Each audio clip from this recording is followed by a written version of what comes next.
Hi everyone, in this video we're diving into the physical demands of field hockey to help you become a better hockey athlete. We'll explore the physical and physiological demands of the game along with the common injury risks and how you can train smarter to avoid them. Hockey is a high intensity sport. Players cover between 5 to 8 kilometers in a single match, alternating between high speed sprints, quick changes of direction and lower intensity jogging or walking. It's all about short sprints mixed with short periods of recovery. It's a repeat sprint sport. Hockey players engage in various running patterns, including sprints, changes of direction, and unplanned decelerations. And decelerations place the highest load on the body and are where most injuries happen. So we've got to make sure we're fully prepared for this.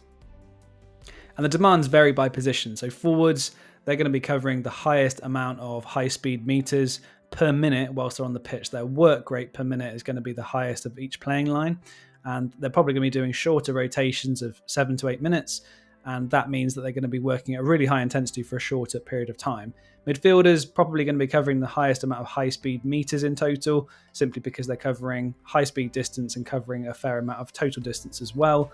And then finally, the defenders are probably going to be covering the most amount of total distance because they're on the pitch for the longest amount of time typically. And finally, goalkeepers have got their own specific demands, which are very, very different from outfielders. The sport's intensity means players rely on both aerobic and anaerobic energy systems. The aerobic system helps to recover between high intensity efforts, whilst the anaerobic system powers explosive movements like sprints and changes of direction, as well as shooting and tackling. But the aerobic system is massively important because it enables you to recover not just between efforts, but between games, which is hugely, hugely important when it comes to tournament hockey as well. To keep up with this, players need exceptional cardiovascular fitness. Did you know that elite players often operate at 85% or more of their max heart rate during matches? So there's a really, really high cardiovascular demand on players, and that's why it's so important to get your conditioning right as a field hockey player. The game also demands rapid accelerations and decelerations, which can put extra strain on muscles and joints. And this is where specific training for those mechanical loads becomes crucial. It's where generic training often falls down. Injuries are a big part of the game, especially in the lower limb. Ankle sprains top the list, followed by hamstring strains and lower back injuries, as well as things like calf strains and knee-related injuries as well. To reduce your risk of injury, it's important to have some strategies in place. So first, focus on strengthening your calves, hamstring, and trunk. It's going to really help to reduce those injuries we've mentioned already. Second, improve your mobility. Ankle and hip flexibility can reduce stress on your joints.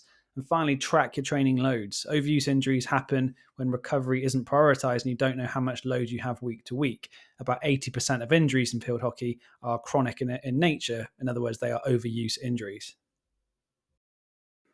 Technologies like GPS and heart rate monitors can enhance our understanding of physical demands, and they can help to track exactly how much load you're experiencing within games, both what we call externally and internally. In other words, what the running demands look like and how your physiology has responded to those demands to get a better sense of A, what the demands are at the playing level you play at, and then secondly, how your body has responded to that as well. That's why it's so important to track those key numbers wherever possible. Position-specific conditioning addresses the unique demands faced by different positions. So forwards should focus on acceleration and high-speed running to mimic goal-scoring opportunities to improve their opportunity to score goals. Midfielders should emphasize endurance, high-speed running, and change of direction.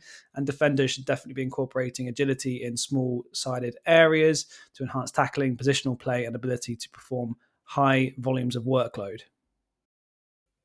Neuromuscular training, particularly things like plyometrics, helps to improve our rate of force development, coordination, and agility. So things like drop jumps, things like lateral bounds, and incorporating position-specific movement patterns into your training in both agility, plyometrics, and sprint training is going to massively help with the transfer of your base aerobic and strength training to make it more positionally relevant and hockey-specific. So in summary, understanding the physical demands of hockey is essential for optimizing training and performance.